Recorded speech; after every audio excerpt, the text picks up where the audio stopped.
Continuando agora com a questão de número 33, o enunciado diz o seguinte: em relação à prescrição, é correto afirmar que, item A, são reduzidos de metade os prazos de prescrição quando o criminoso era, ao tempo do crime, menor de 21 anos, ou, na data do trânsito em julgado da condenação, maior de 70. Este item está incorreto, por quê? Porque o artigo 115 traz essa hipótese de redução da prescrição quando o agente for menor de 21 na data dos fatos ou maior de 70 na data da sentença. Então, é irrelevante a data do trânsito em julgado da condenação. O que é considerada é a data da sentença condenatória, ou seja, entendemos como decisão do juiz de primeiro grau. Se o trânsito em julgado ocorrer depois e o réu somente completar 70 anos depois da sentença, ainda que antes do trânsito em julgado, essa circunstância não será considerada para reduzir a prescrição pela metade.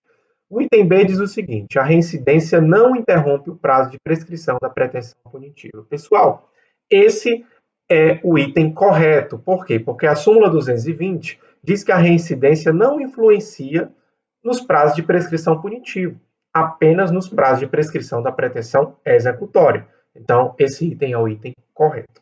O item C diz o seguinte: a prescrição superveniente é calculada considerando o lapso temporal transcorrido entre o trânsito em julgado para a acusação e o trânsito em julgado para ambas as partes.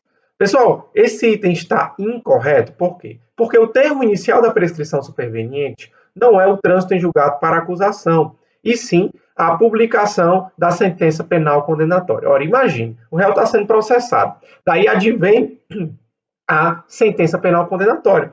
No momento que a sentença penal condenatória é publicada, a prescrição é interrompida, está lá no artigo 117 do Código Penal.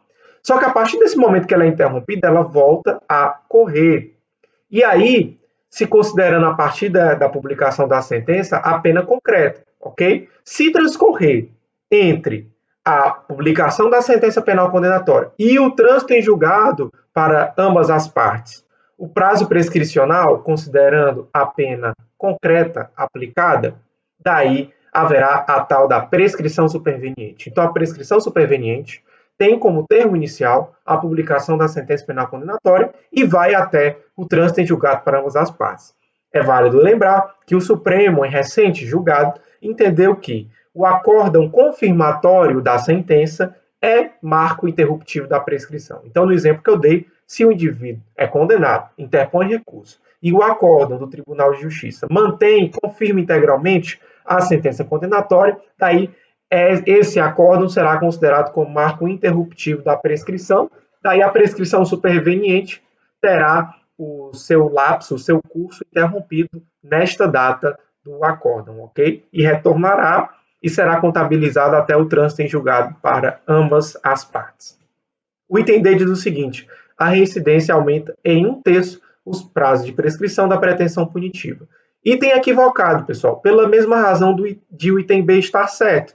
A reincidência afeta apenas a prescrição executória, conforme súmula 220 do STJ. Então, esse item está incorreto. A reincidência não afeta a prescrição punitiva, apenas a prescrição executória. E o item E diz o seguinte: após a publicação da Lei 12.234/2010, não cabe mais falar em prescrição retroativa. Item incorreto também.